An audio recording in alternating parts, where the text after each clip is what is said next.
Today I am learning. Today I will focus on learning to grow into a better person. I will focus.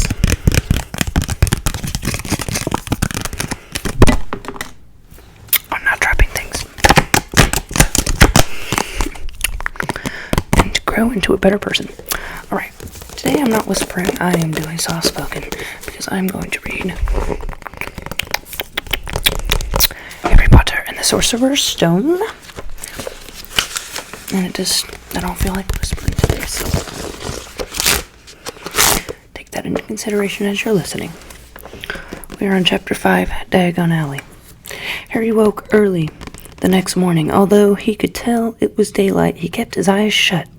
It was a dream, he told himself firmly. I dreamed a giant called Hagrid came to tell me I was going to a school for wizards. When I open my eyes, I'll be at home in my cupboard. There was a sudden and loud tapping noise. And there's Aunt Petunia knocking on the door, Harry thought, his heart sinking, but he still didn't open his eyes. It had been such a good dream. Tap, tap, tap. All right, Harry mumbled. I'm getting up. He sat up and Hagrid's heavy coat fell off of him. The hut was full of sunlight. The storm was over. Hagrid himself was asleep on the collapsed sofa, and there was an owl wrapping its claws on the window, a newspaper held in its beak. Harry scrambled to his feet, so happy he felt as though a large balloon was swelling inside him. He went straight to the window and jerked it open. The owl swooped in and dropped the newspaper on top of Hagrid, who didn't wake up. The owl then fluttered onto the floor and began to attack Hagrid's coat. Don't do that. Harry tried to wave the owl out of the way, but it snapped its beak fiercely at him and carried on savaging the coat. Hagrid, Harry said loudly. There's an owl. Pay him, Hagrid grunted into the sofa. What? He wants paying for delivering the paper. Look in the pockets. Hagrid's coat seemed to be made of nothing but pockets. Nothing but pockets. Bunches of keys, slug pellets, balls of string, peppermint humbugs, tea bags. Finally, Harry pulled out a handful of strange-looking coins. Give him 5 nuts, said Hagrid sleepily. Nuts? The little bronze ones. Harry counted out 5 little bronze coins, and the owl held out his legs so Harry could put the money into a small leather pouch tied to it. Then he flew off through the open window. Hagrid yawned loudly, sat up, and stretched. Best be off, Harry. Lots to do today. Gotta get up to London and buy all your stuff for school. Harry was turning over the wizard's coins and looking at them. He had just thought of something that made him feel as though the happy balloon inside him had got a puncture. Hagrid? Said Hagrid, who was pulling on his large boots. I haven't got any money, and you heard Uncle Vernon last night. He won't pay for me to go and learn magic. Don't worry about that, said Hagrid, standing up and scratching his head. Did you think your parents didn't leave you with anything? But if their house was destroyed, they didn't keep their gold in the house, boy. Now, first stop is Gringotts, Wizard's Bank. Have a sausage. They're not bad cold, and I wouldn't say no to a bit of your birthday cake either. Wizards have banks? Just the one, Gringotts, run by goblins. Harry dropped the bit of sausage he was holding. Goblins? Yeah, so you be mad to try and rob it. I'll tell you that. Never mess with goblins, Harry. Gringotts is the safest place in the world for anything you want to keep safe. Except maybe Hogwarts. As a matter of fact, I gotta visit Gringotts anyway. For Dumbledore. Hogwarts business. Hagrid drew himself up proudly. He usually gets me to do important stuff for him. Fetching you. Getting things from Gringotts. Knows he can trust me, see? Got everything? Come on then. Harry followed Hagrid out onto the rock. The sky was quite clear now, and the sea gleamed in the sunlight. The boat Uncle Vernon had hired was still there, with a lot of water in the bottom after the storm. "How did you get here?" Harry asked, looking around for another boat. "Flew," said Hagrid. "Flew?" "Yeah, but we'll go back in this. Not supposed to use magic now I've got you." They settled down in the boat, Harry still staring at Hagrid, trying to imagine him flying. "Seems a shame to row, though," said Hagrid, giving Harry another of his sideways looks. "If I was to speed things up a bit, would you mind not mentioning it at Hogwarts?" "Of course not," said Harry, eager to see more magic. Hagrid pulled out the pink umbrella again, tapped it twice on the side of the boat, and they sped off towards Lamb. "Why would you be mad to try and rob Gringotts?" Harry said.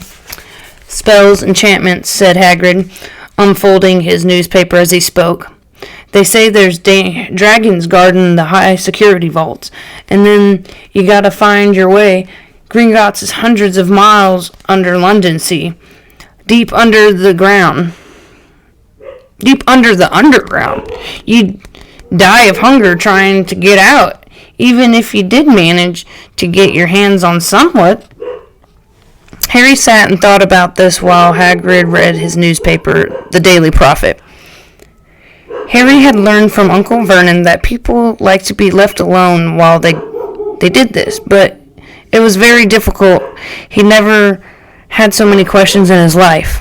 "Ministry of Magic messing things up as usual," Hagrid muttered, turning the page. "There's a Ministry of Magic?" Harry asked, before he could stop himself. "Of course," said Hagrid. "They wanted Dumbledore for minister, of course, but he'd never leave Hogwarts, so old Cornelius Fudge got the job. Blundered, if ever there was one. So he pelts Dumbledore with owls every morning asking for advice." "But what does a Minister of Magic do?" "Well, their main job is to keep it from the muggles that there's still witches and wizards up and down the country." "Why?" "Why? Blimey, Harry, everyone's be wanting magic solutions to their problems. Nah, we're best left alone." At this moment, the boat bumped gently into the harbor wall. Hagrid folded up his newspaper and they climbed up the stone steps onto the street. Passersby stared a lot at Hagrid as they walked through the little town to the station. Harry couldn't blame them. Not only was Hagrid twice as tall as anyone else, he kept pointing at perfectly ordinary things like parking meters and saying loudly, "See that, Harry?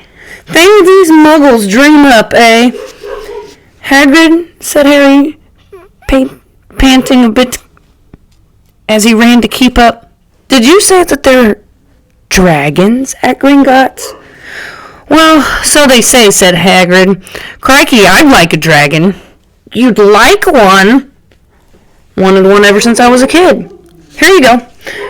They had reached the station. There was a train to London in 5 minutes' time. Hagrid, who didn't understand muggle money, as he called it, gave the bills to Harry so he could buy their tickets.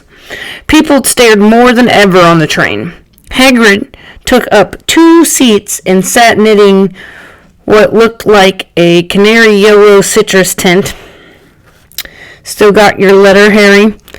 he asked as he counted stitches. Harry took the parchment envelope out of his pocket.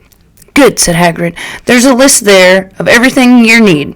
Harry unfolded a second piece of paper he hadn't noticed the night before and read, "Hogwarts School of Witchcraft and Wizardry. Uniform. First-year students will require 1. 3 sets of plain work robes, black. 2. 1 plain pointed hat, black, for day wear. 3. 1 pair of protective gloves, dragon hide or similar. 4. 1 winter cloak, black, silver fastenings. Please note that all pupils' clothing should carry name tags. Course books. All students should have a copy of each of the following. The Standard Book of Spells, Grade 1, by Minerva Goshawk. A History of Magic by Bathilda Bagshot. Magical Theory by L. Adalbert Waffling. A Beginner's Guide to Transfiguration by Emmerich Switch. 1000 Magical Herbs and Fungi by Phileta Spore. Magical Droughts and Potions by Irenaeus Jigger. Fantastic Beasts and Where to Find Them by Newt Scamander. The Dark Forces, A Guide to Self-Protection by Quentin Thrimble. Other equipment.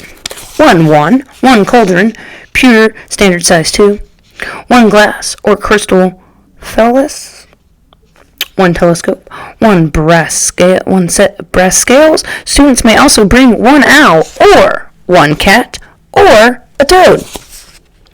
Parents are reminded that first years are not allowed their own broomsticks. In all caps, no broomsticks. Can we buy all of this in London? Harry wondered aloud. If you know where to go, said Hagrid. Harry had never been to London before. Although Hagrid seemed to know where he was going, he was obviously not used to getting there in an ordinary way. He got stuck in the ticket barrier on the underground and complained loudly that the seats were too small and the trains too slow. I don't know how muggles manage without magic, he said as they climbed a broken-down escalator that led up to a bristling road lined with shops. Hagrid was so huge that he parted the crowd easily. All Harry had to do was keep close behind him. They passed bookshops and music stores, hamburger restaurants and cinemas, but nowhere that looked as if they could sell you a magic wand. This was just an ordinary street full of ordinary people. Could there really be piles of wizard gold buried miles beneath them?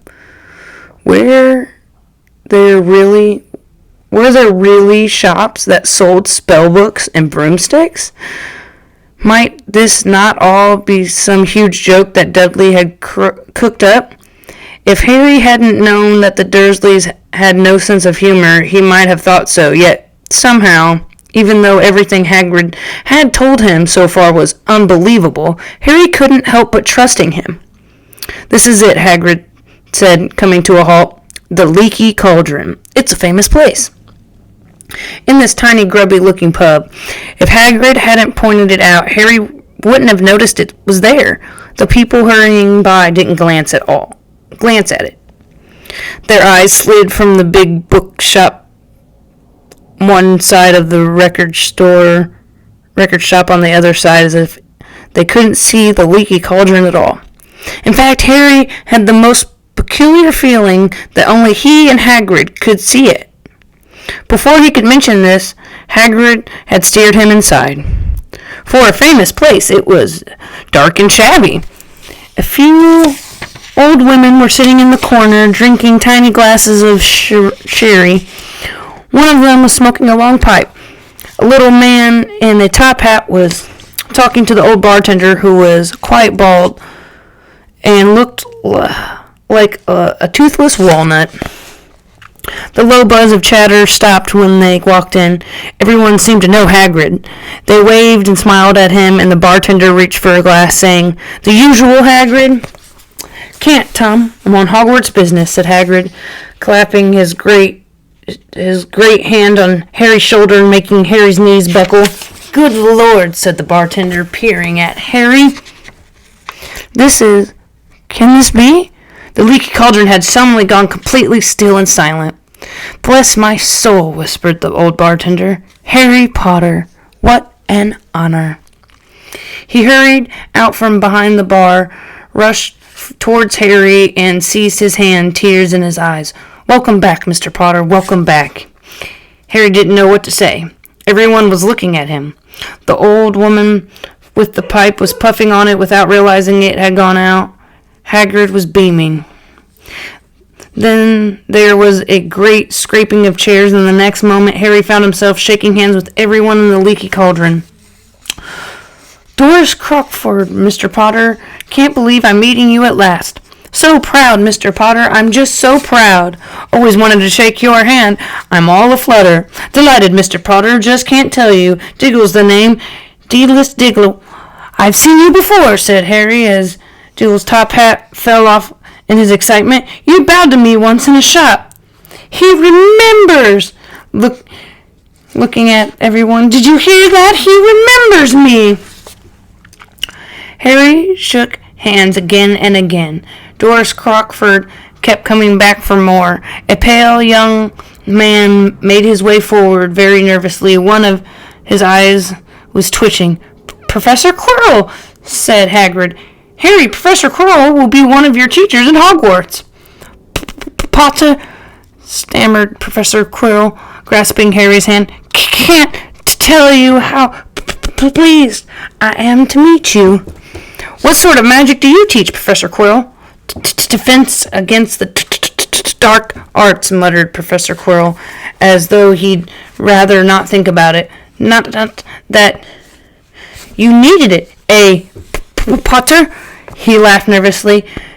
You'll be getting all your equipment, I suppose. I've got to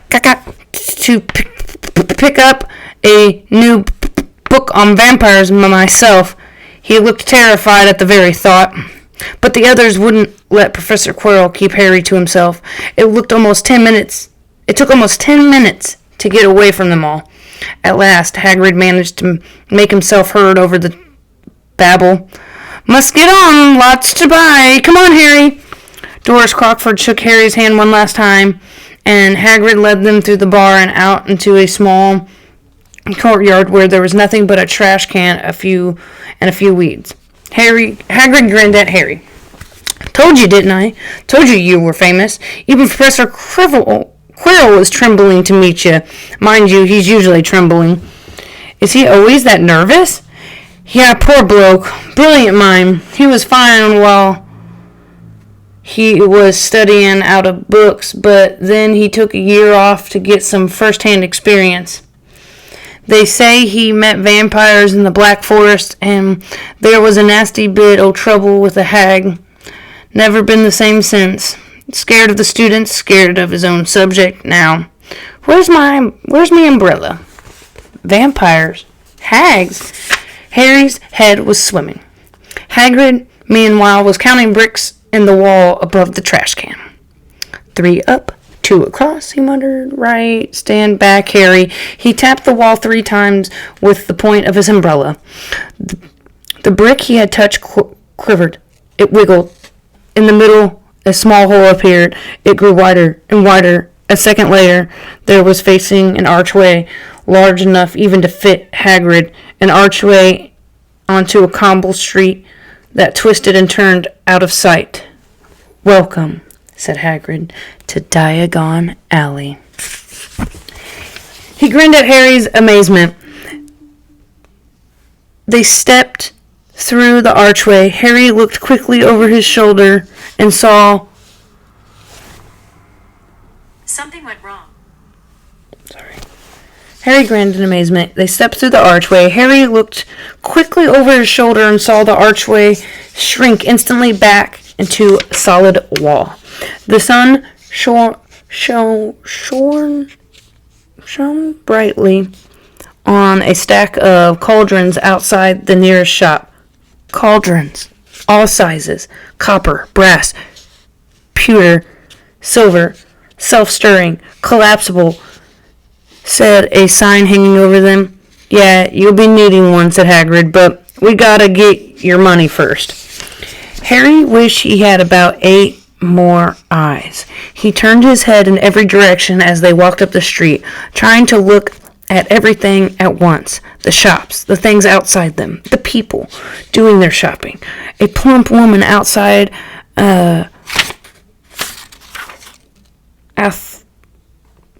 apothecary was shaking her head as they passed, saying, Dragon liver, 16 sickles an ounce. They're mad. A soft, low hooting came from a dark shop with a sign saying, Al Emporium. Eplis's Alumplorium. Trini, Screech, Barn, Brown, and Snowy. Several boys of about Harry's age had their noses pressed against the window with broomsticks in it. "Look," Harry heard one of them say, "the Nimbus 2000, fastest ever." There were shops selling robes, shops selling telescopes and strange silver instruments Harry had never seen before. Windows stacked up with barrels of bat spleens and eel's eyes, tottering piles of spell books, quills, and rolls of parchment, potion bottles, gobbles of moon. Gringotts, said Hagrid. They had reached a snowy white building that towered over the other little shops. Standing beside its brownish bronze doors, wearing a uniform of scarlet and gold, was... "Yeah, that's a goblin," said Hagrid, quietly as they walked up the white stone steps towards him. The goblin was about a head shorter than Harry. He was a scrawny, clever face, a pointed beard, and Harry noticed very long fingers and feet. He bowed as they walked inside. Now they were facing a second pair of doors, silver this time, with words engraved upon them. "Enter, stranger, but take heed of what awaits the sin of greed. For those who take but do not earn must pay more dearly in their turn. So if you seek beneath our floors a treasure that was never yours, thief, you have been warned, beware of finding more than treasure there." "Like I said, you'd be mad to try and rob it," said Hagrid. A pair of goblins bowed them through the silver doors, and they were in the vast marble hall. About 100 more goblins were sitting in high stools behind a long counter, scribbling in large ledgers, weighing coins and brass scales, examining precious stones through eyeglasses. There were too many doors to count leading off the hall, and yet more goblins were showing people in and out of these. Hagrid and Harry made for the counter. "Morning," said Hagrid to a free goblin. We've come to take some money out of Mr. Potter's safe." "You have his key, sir?" "Got it here somewhere," said Hagrid, and he started emptying his pockets onto the counter, scattering a handful of moldy dog biscuits over the goblin's book of numbers. The goblin wrinkled his nose. Harry watched the goblin on their right weighing a pile of rubies as big as glowing coals. "Got it," said Hagrid at last, holding up a tiny golden key. The goblin looked at it closely. "That seems to be in order. And I've got a letter here from Professor Dumbledore," said Hagrid importantly, throwing out his chest. "It's about you-know-what in Vault 713. The goblin read the letter carefully. "Very well," he said, handing it back to Hagrid. "I will have someone take you down to both vaults. Griphook?" Griphook was yet another goblin. Once Hagrid had crammed all the dog biscuits back inside his pockets. He and Harry followed Griphook towards one of the doors leading off the hall. What's the you-know-what in Vault 713, asked Harry. "Can't tell you that," said Hagrid mysteriously. "Very secret. Hogwarts business. Dumbledore's trusted me more'n my job's worth to tell you that."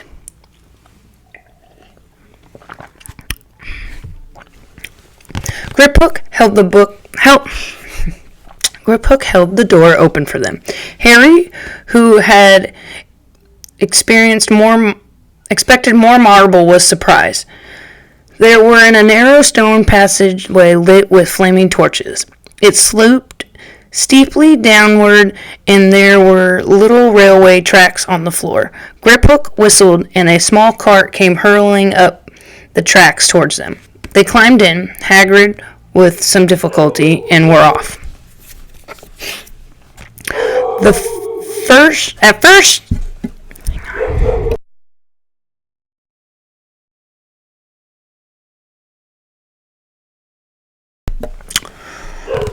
was being stupid. I'm so sorry. All right. Held the door. They went through the track. Grip hook, and they went in there. Okay, at first they hurled through a maze of twisting passages. Harry tried to remember. Left, right, left, middle, fork, right, left, but it was impossible. The rustling cart seemed to know its own way, but Grip hook wasn't steering. Harry's eyes stung as the cold air rushed past them, but he kept them open wide. Once he thought he saw a burst of fire at the end of the passage and twisted around to see if it was a dragon, but too late. They plunged even deeper, passing an underground lake where huge stalactites and stalagmites grew from the ceiling and floor. I never know, Harry called to Hagrid over the noise of the cart. What's the difference between a stalagmite and a stalactite? Stalagmite's got a name in it, said Hagrid. And don't ask me questions just now. I think I'm going to be sick.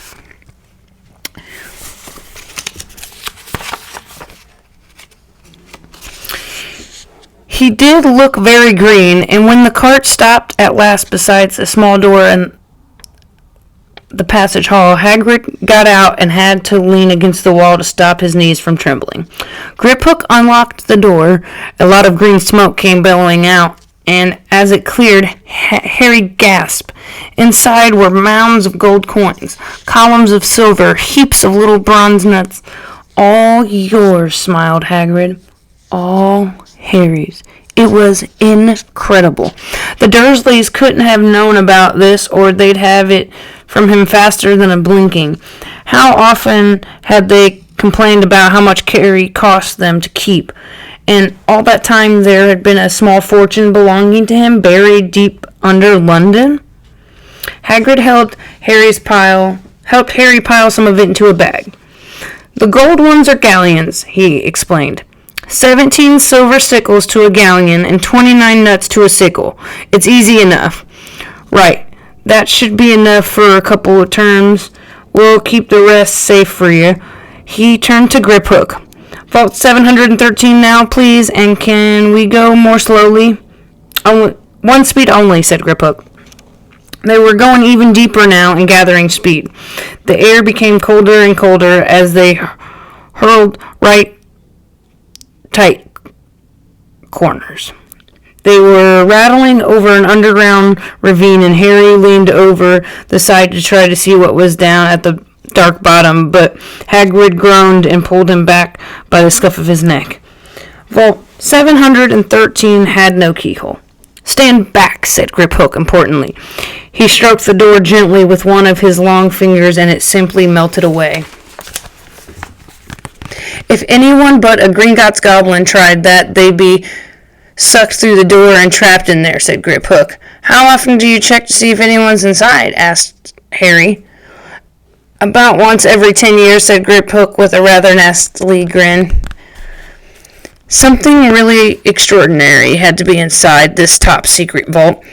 Harry was sure, and he leaned forward eagerly, expecting to see fabulous jewels at the very least. But at first he thought it was empty. Then he noticed a grubby little package wrapped up in brown paper lying on the floor. Hagrid picked it up and tucked it deep inside his coat. Harry longed to know what it was, but knew better than to ask. Come on, back into this infernal cart, and don't talk to me on the way back. It's best if I keep my mouth shut, said Hagrid. One wild cart ride later, they stood blinking in the sunlight outside Gringotts. Harry didn't know where to run first now that he had a bag full of money. He didn't have to know how many galleons there were to a pound to know that he was holding more money than he had in his whole life. More money than even Dudley ever had had. Might as well get your uniform, said Hagrid, nodding towards Madame Maxon's robes for all occasions. Listen, Harry, would you mind if I slipped off for a pick-me-up in the Leaky Cauldron? I hate them Gringotts carts. He did still look a bit sick, so Harry entered Madame Malkin's shop alone, feeling nervous. Madame Malkin was a squat, smiling witch dressed all in Malvine? Yeah. Hogwarts, dear, she said when Harry started to speak. Got a lot here. Another young man being fitted up just now, in fact. In the back of the shop, a boy with a pale, pointed face was standing on a footstool, while a second witch pinned up his long black robes.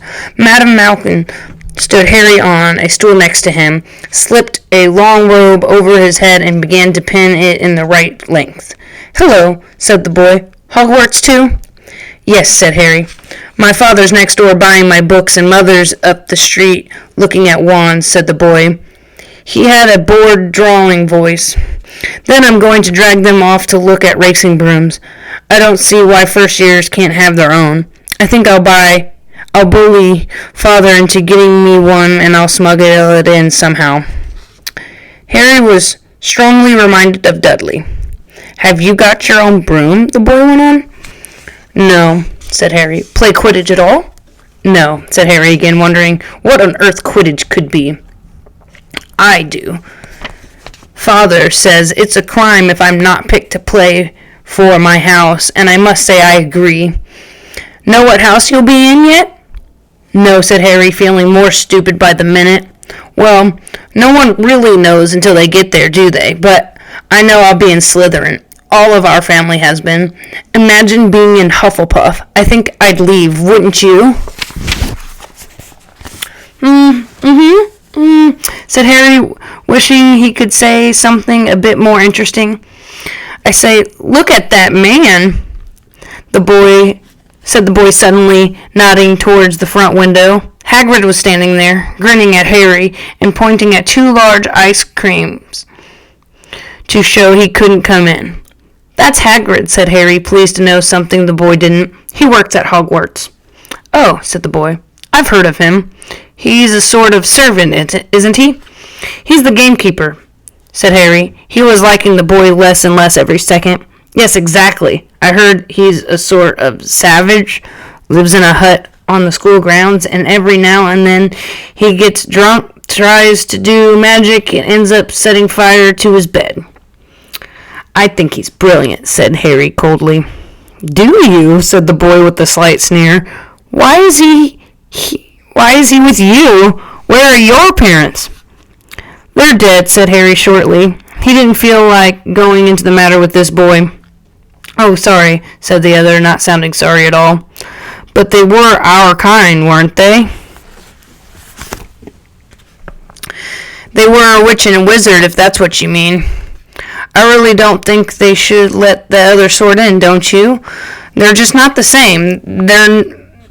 They've never been brought up to know our ways. Some of them have never even heard of Hogwarts until they get the letter. Imagine. I think they should keep it to the old wizarding families. What's your surname, anyway?" But before Harry could answer, Madame Malkin said, That's you done, my dear," said Harry, and Harry, not sorry for an excuse to stop talking to the boy, hopped down from the footstool. "Well, I'll see you at Hogwarts, I suppose," said the drawling boy. Harry was rather quiet as he ate the ice cream Hagrid had brought him, chocolate and raspberry with chopped nuts. "What's up?" said Hagrid. "Nothing," Harry lied. "They stopped to buy parchment and quills." Harry cheered up a bit when he found a bottle of ink that changed color as he wrote. When they had left the shop, he said, "Hagrid, what's Quidditch?" "Blimey, Harry, I keep forgetting how little you know, not knowing about Quidditch." "Don't make me feel worse," said Harry. He told Hagrid about the pale boy and Madame Maxon, and he said people from Muggle families shouldn't even be allowed in. "You're not from a Muggle family. If he'd had known who you were, he's grown up knowing your name if his parents were wizarding folks. You saw what everyone in Leaky Cauldron was like when they seen you. Anyway, what does he know about it? Some of the best I ever saw were the only ones with magic in them in a long line of muggles. Look at your mom. Look what she had for a sister. So what is Quidditch?" "It's our sport. Wizard sport. It's like soccer in the Muggle world. Everyone follows Quidditch. Played up in the air on a broomstick, and there's 4 balls. Sort of hard to explain the rules. And what are Slytherin and Hufflepuff? Schoolhouses. There's 4. Everyone says Hufflepuff are a lot of duffers, but I bet I'm in Hufflepuff, said Harry gloomily. Better Hufflepuff than Slytherin, said Hagrid darkly. There's not a single witch or wizard who went bad who wasn't in Slytherin. You know who was one. You know who was at Hogwarts? Years and years ago, said Hagrid. They bought Harry's school books in a shop called Flourish and Blots, where the shelves were stacked to the ceiling with books as large as paving stones bound in leather, books the size of postage stamps and covers of silk, books full of particular symbols, and a few books with nothing in them at all. Even Dudley, who'd never read anything, would have been wild to get his hands on some of these. Hagrid almost had to drag Harry away from curses and counter-curses, bewitch your friends and befundle your enemies with the latest revenges, hair loss, jelly legs, tongue-tying, and much, much more, by Professor Vitius Vidian. I was trying to find out how to curse Dudley. I'm not saying that's not a good idea, but you're not to use magic in the Muggle world except in very special circumstances, said Hagrid. And anyway, you couldn't work in any of them curses yet. You'll need a lot more study before you get to that level. Hagrid wouldn't let Harry buy a solid gold cauldron either. It says pewter on your list. But they got a nice set of scales for weighing potion ingredients and a collapsible brass telescope. Then they visited the apothecary, which was fascinating enough to make up for its horrible smell, a mixture of bad eggs and rotten cabbages. Barrels of slimy stuff stood on the floor, jars of herbs, dried roots, and bright powders lined the walls. Bundles of feathers, strings of fangs, and snarled claws hung from the ceilings. While Hagrid asked the man behind the counter for a supply of some basic potion ingredients for Harry himself examined silver unicorn horns at 21 galleons each, and medicinal glittery black beetle eyes for 5 nuts a scoop. Outside the apothecary, I don't think I'm saying that right, guys, sorry. Hagrid checked Harry's list again. Just your wand left. Oh yeah, and I still haven't got you a birthday present. Harry felt himself go red. You don't have to. I know I don't have to. Tell you what, I'll get your animal. Not a toad. Toads went out of fashion years ago. You'd be a laugh at, and I don't like cats. They make me sneeze. I'll get you an owl. All the kids want owls. They're dead useful, carry your mail and everything. 20 minutes later, they left Ellipse Owl Emporium, which had been dark and full of rustling and flickering. Jeweled bright eyes, Harry now carried a large crate that held a beautiful snowy owl, fast asleep with her head under her wing. He couldn't stop stammering his thanks, sounding just like Professor Quirrell. Don't mention it, said Hagrid gruffly. Don't expect you've had a lot of presents from them Dursleys. Just Ollivander's left now. Only place for wands, Ollivander's, and yeah, gotta have the best wand. A magic wand? This was what Harry had been really looking forward to. The last shop was narrow and shabby. Peeling gold letters over the door read Ollivander's, maker of fine wine since 382 BC. A single wand laid on the faded purple cushion in the dusty window. A tinkling bell rang somewhere in the depths of the shop as they stepped inside. It was a tiny place, empty except for a single chair that Hagrid sat on to wait. Harry felt strangely as though he had entered a very strict library. He swallowed a lot of new questions that just occurred to him and looked instead at the thousands of narrow boxes piled neatly right up to the ceiling. For some reason, the back of his neck prickled.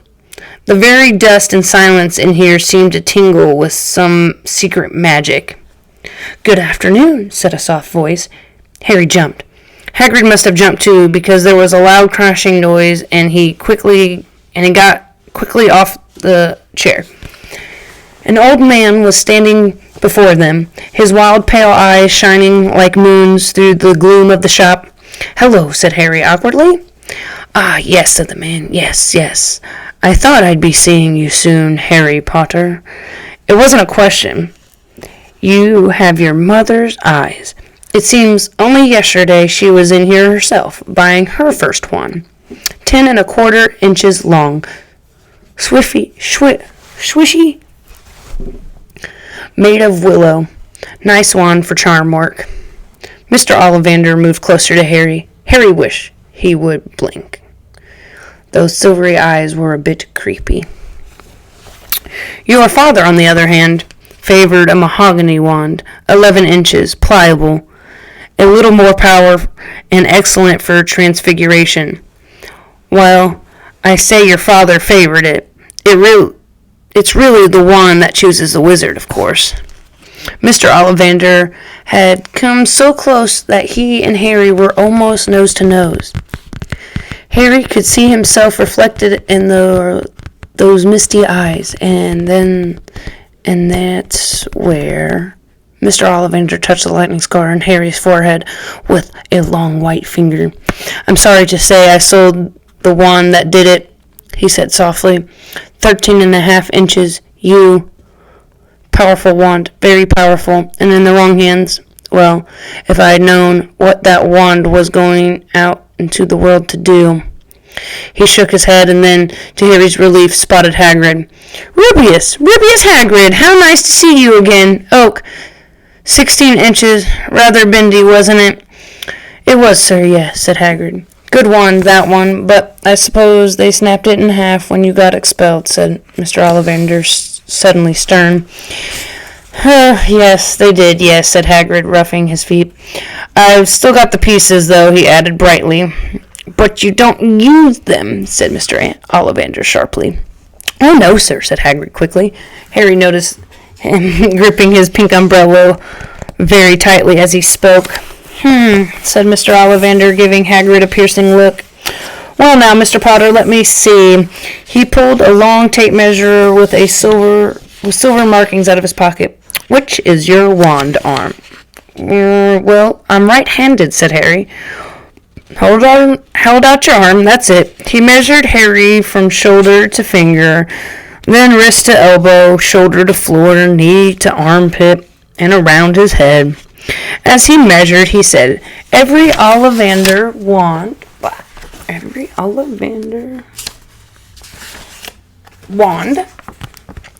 has a core of a powerful magical substance, Mr. Potter. We use unicorn hair, phoenix tail feathers, and the heartstrings of dragons. No two Ollivander wands are the same, just as no two unicorn dragons or phoenixes are quite the same. And, of course, you will never get such good results with another wizard's wand.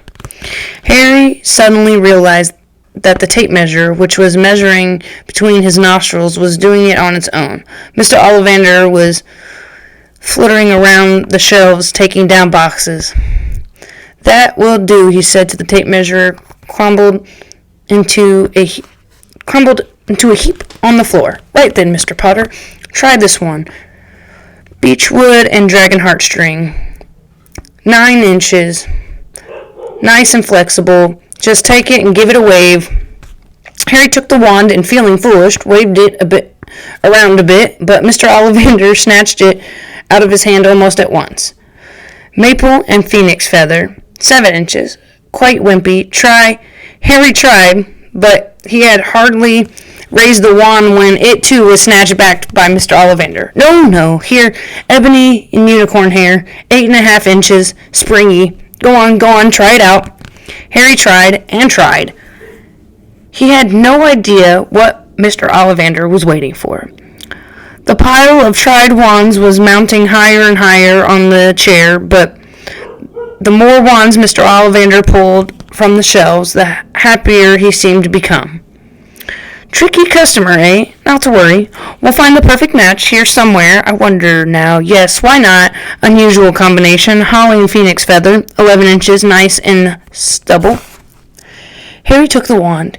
He felt a sudden warmth in his fingers. He raised the wand above his head, bright and swishing down through the dusty air, and a stream of red and gold sparks shot from the end like a firework, throwing dancing spots of light onto the walls.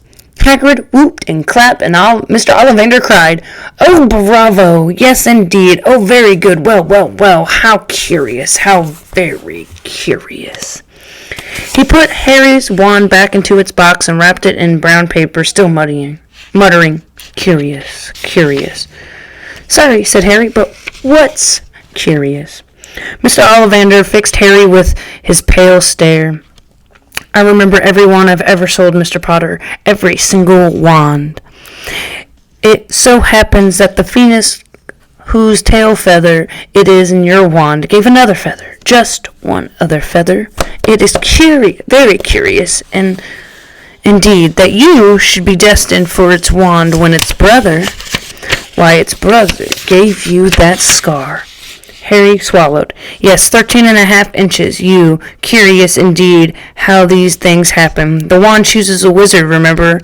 I think we must expect great things from you, Mr. Potter. After all, he who must not be named did great things. Terrible, yes, but great." Harry shivered. He wasn't sure he liked Mr. Ollivander too much. He paid 7 gold galleons for his wand, and Mr. Ollivander bowed them from the shop. The late afternoon sun hung low in the sky as Harry and Hagrid made their way back down Diagon Alley, back through the wall.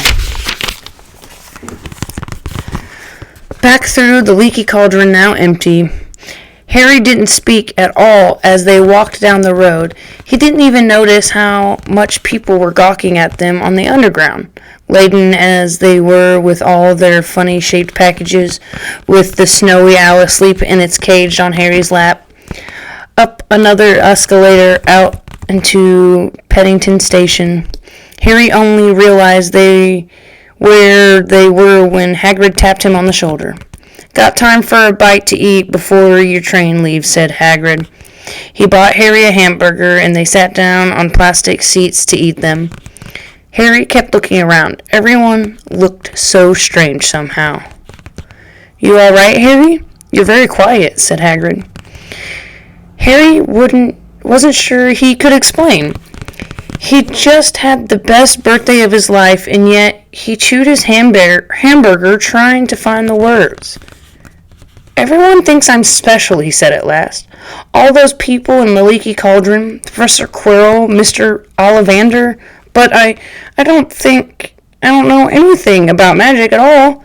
How can they expect great things? I'm famous, and I can't even remember what I'm famous for. I don't know what happened when the night my parents died." Hagrid leaned across the table. Behind the wild bread and eyebrows, he wore a very kind smile. "Don't you worry, Harry. You'll learn fast enough. Everyone starts at the beginning at Hogwarts. You'll be just fine. Just be yourself. I know it's hard. You've been singled out, and that's always hard. But you'll have a great time at Hogwarts. I did. Still do, as a matter of fact." Hagrid helped Harry on to the train and that would take him back to the Dursleys, then handed him an envelope. "Your ticket for Hogwarts," he said. "First, September. King's Cross. It's all in your ticket. Any problems with the Dursleys, send me a letter with your owl. She'll know where to find me. See you soon, Harry." The train pulled out of the station. Harry wanted to watch Hagrid until he was out of sight. He rose in his seat and pressed his nose against the window, but he blinked and Hagrid was gone. Hagrid was gone.